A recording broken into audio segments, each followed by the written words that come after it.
Good morning deer মিষ্টি লাইফস্টাইলে সবাইকে স্বাগত জানিয়ে আজকের ব্লগটা আমি শুরু করে দিলাম।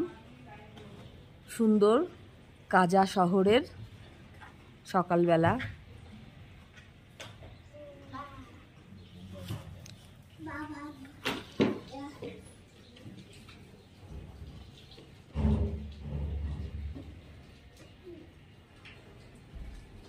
ওইদিকে দেখা যাচ্ছে ভারতীয় পতাকা।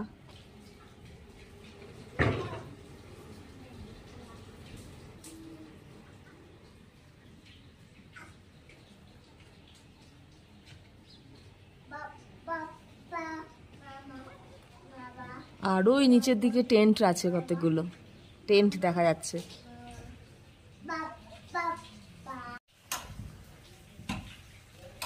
আজকে দেখি শ্যাম্পু করবো, চুলটা পুরো রুক্ষ হয়ে গেছে, এত ধুলোবালি। তাহলে তোমরা ব্লগটা দেখতে থাকো। ওই যেমন পুচকু বাবা উঠে পড়েছে, উঠেই দুষ্টুমি শুরু করে দিয়েছে। ওপর থেকে রাস্তাগুলো দেখো কিরকম লাগছে, পুরো সরু সরু, আর এই রাস্তাটা তো পুরো সোজা চলে গেছে ওইদিকে।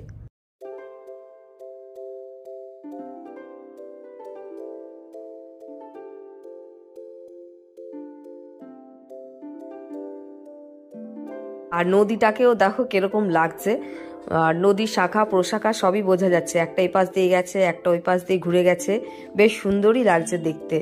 আর মাঝে মধ্যে তো ভয় লাগছেই, মানে সাবধান, এখান থেকে পার হয়ে গেলেই মানে বাঁচি। তাও মানে আনন্দও হচ্ছে, ভয়ও লাগছে, মানে সব কিছু মিলিয়ে বেশ একটা রোমাঞ্চকর। এখানকার পাহাড়গুলো এক একটা এক এক রকমের, বেশ কারুকার্য করা। নিজের চোখে দেখা সত্যি একটা আলাদা ব্যাপার। পাহাড়ের এত সুন্দর সৌন্দর্য মানে মুখে ভাষায় প্রকাশ করা তো যায় না, যতটা বলি ততটা খুবই কম। এটা ফটোতে বা ভিডিওতে অত বোঝা যায় না, এই কাছে আসলেই মানে আসল সৌন্দর্যটা পুরো প্রকাশ পায়। আর পাহাড় আমার ছোটবেলা থেকেই পছন্দ, পাহাড়ে আমার ঘুরতে খুবই ভালো লাগে। আর যতবারই পাহাড়ে যাব ততবারই নতুন মনে হবে।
এখন চলে এসেছি আমরা ওয়ার্ল্ডের সবচেয়ে উঁচু post office Hikkim post office.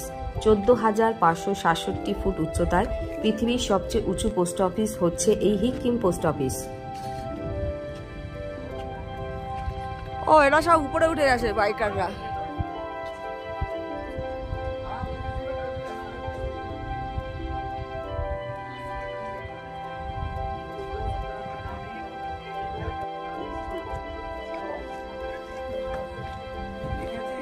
আস্তে সাবধান।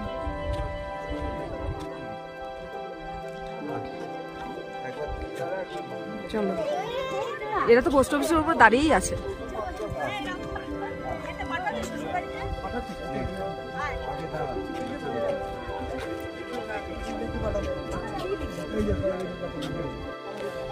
এখানে আমার দাদাকে পোস্ট পাঠাচ্ছে, এই শালাবাবুকে পোস্ট পাঠাচ্ছে। আমরা এখন ওয়ার্ল্ডের হাইস্ট পোস্ট অফিসে এসে গেছি, এই যে দেখা যাচ্ছে। আর আমার বাবাকেও দেখতে পাচ্ছ কি কাজ করছে। ওয়ার্ল্ডের হাইস্ট পোস্ট অফিস এটা।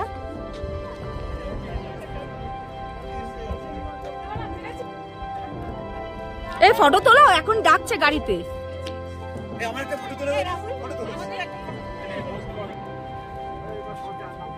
দেখা হয়ে গেল, এবার গাড়িতে উঠে পড়ছি। গোপাল তো এখান থেকে যেতেই চাইছে না, মানে বাড়িগুলো একটু দেখায় কত দূরে দূরে, সব হোয়াইট কালার।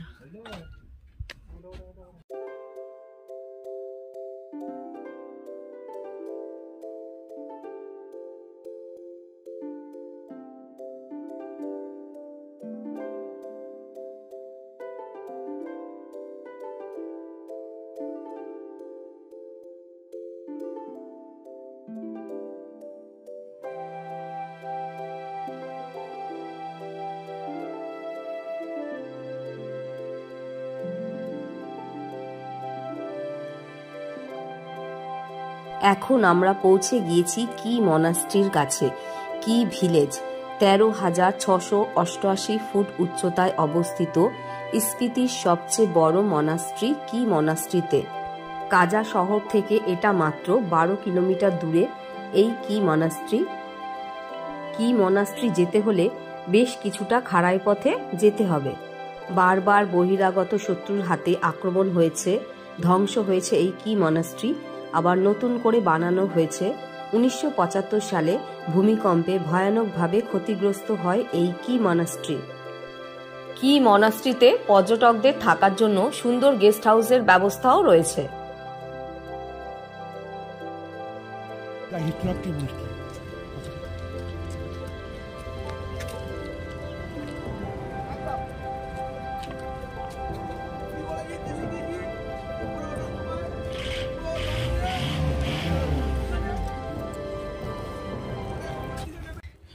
অনেকটা এরপরে আছে, বেশি কথা বলছি না এখানে। কথা যত বলবো ততই মানে কষ্ট হবে।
এখান থেকেই মন্দিরে প্রবেশ করার পথ মনিস্ট্রিতে।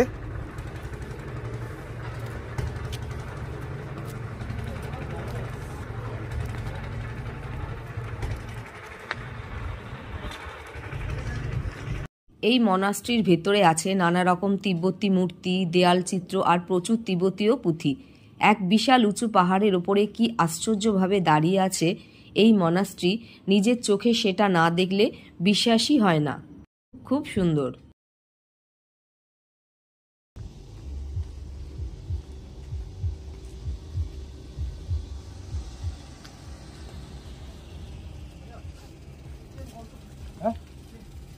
কত বছরের পুরনো বলো তো, কিভাবে সব তৈরি করেছে আমি সেইগুলোই দেখছি।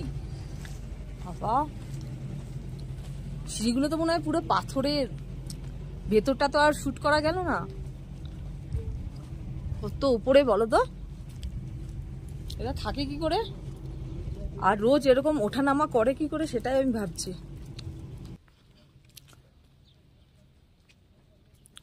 জায়গাটা খুবই মানে শান্তশিষ্ট জায়গা, কারণ এই জায়গাটা পুরো ধ্যান করার জায়গা তো, মানে একদম শান্তশিষ্ট চুপচাপ, ভালোই লাগে। চার্চে যেরকম সেরকমই এই জায়গাটাও, মানে চুপচাপ একদম। নামতে কিন্তু কষ্ট হলো না, ওঠার সময় একটু কষ্ট, গাড়িও দিয়ে দাঁড়িয়ে আছে। কি মনাস্ট্রি দেখে এখন আমরা চলেছি হোটেলের উদ্দেশ্যে।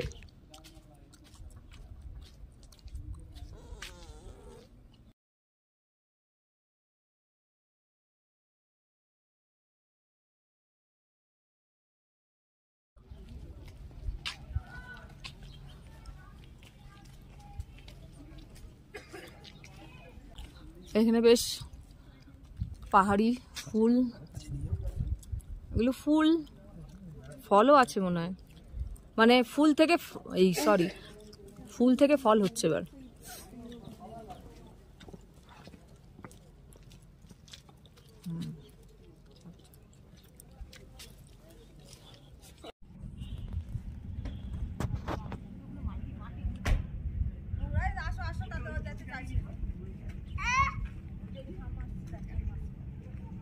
এই যে এখানে আমাদের গাড়িগুলো সব দাঁড়িয়ে আছে,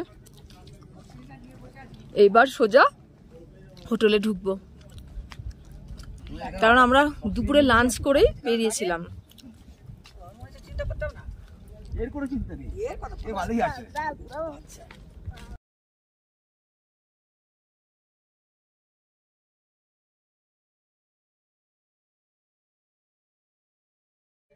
একটু আগেই হোটেলে ঢুকলাম, আর ঢুকতে না ঢুকতেই ওই বাবা কারেন্ট চলে যাচ্ছিল, ঢুকতে না ঢুকতেই টিফিন চলে এসেছে। আজকে টিফিনটা কি বললে? কাটলেট। আজকে টিফিনে কাটলেট দিয়েছে। কি কাটলেট সেটা একবার দেখাচ্ছি তোমাদের, দাঁড়াও। কাটলেট আর তার সাথে সস, দেখি একবার খেয়ে কিসের। ভেজই মনে হচ্ছে, ভেজ ভেজ। তাহলে তাড়াতাড়ি খেয়ে নি, খিদেও পেয়ে গেছে। আর সাথে তো চা আছে, রচাটা আনবে। আমরা এখন 3 তলায়, আমাদের রুমটা 3 তলায়। আমার বরকে বললাম একটু কষ্ট করে চাটা নিয়ে আসো, শুধু এটা খেতে তো হবে না, তার সাথে চাও খেতে হবে। আর কালকে কাজাতে যে জিলিপি খেয়েছি, সেই জিলিপিটাও আমার দারুণ লেগেছে, তাই বরকে নিয়ে আসতে বললাম। বললো ঠিক আছে নিয়ে আসবে। আর সাথে একটা পকোড়া খেয়েছি, ভেজ পকোড়া, ওটাও নিয়ে আসতে বলেছি। কালকে যা খেয়েছি সেটা আজকেই খাবো। এটা তো কোথায় চলে যাবে কে জানে, কারণ আজকে লাঞ্চ দুপুরে অনেক আগেই হয়েছে, 2টোর সময়। তোমাদের আর দেখালাম না। আমি আলু সেদ্ধ বাঁধাকপি একসাথে মেখে তার সাথে কাঁচা লঙ্কা দিয়ে খেয়েছি, কারণ আর কিছু ভালো লাগছিল না। ওই ডিমের কারি হয়েছিল, ডিমটা আমার খেলাম না, কেননা বাসে করে যেতে হবে, আবার যদি বমি হয়ে যায় তাহলে এটা খেয়ে নিই। বিছানায় চলে এসেছি, এবার ঘুমিয়ে পড়বো। আজকে 9টার সময় খেয়ে নিয়েছি ডিনার, কেননা কালকে সকাল 6টায় বেরিয়ে যেতে হবে হোটেল ছেড়ে, তার জন্য আজকে তাড়াতাড়ি করে আমাদের খাবার দিয়ে দিয়েছে। আজকের মেনুতে ছিল তোমার ডাল, আলু ভাজা, ফুলকপির রসা আর নবরত্ন, মানে বিট গাজর ওই নানা সবজি দিয়ে যে নবরত্ন তৈরি করে সেই তরকারি, আর গোলাপ জামুন ছিল। এরাই তৈরি করেছে, আমাদের রান্নার লোকেরাই সব তৈরি করে। আর পুচকেটা এখন ঠাকুমা দাদুর সাথে রয়েছে। আমরা এবার শুয়ে পড়বো। ভালো করে বর্ণিল মেখে নিয়েছি ঠোঁটে, গালে, সব জায়গা। আর এখানকার আবহাওয়া খুবই শুষ্ক, মানে যা মাখছি সাথে সাথে টেনে নিচ্ছে। বর্ণিল মাখছি, বর্ণিলটা তাড়াতাড়ি করে শুকিয়ে যাচ্ছে, বডি লোশন মাখছি, সেটাও শুকিয়ে যাচ্ছে। আর পুচকু বাবা তো একদম শুকিয়েই গেছে, কি করব। ওখানে গিয়ে আবার ভালো করে মানে আমাদের আবহাওয়াতে চলে যাব, তখন আস্তে আস্তে নিজেও মানে আমরাও ঠিক হয়ে যাব, ও ঠিক হয়ে যাবে, তাই না? তাহলে আজকে ব্লগটার মধ্যে ভালো লাগলে তোমরা please subscribe, like, share, comment করো। সবাইকে শুভরাত্রি, ভালো থেকো। আর কাজাকে কালকে টাটা করে দেবো, তোমাদেরও টাটা করছি, টাটা।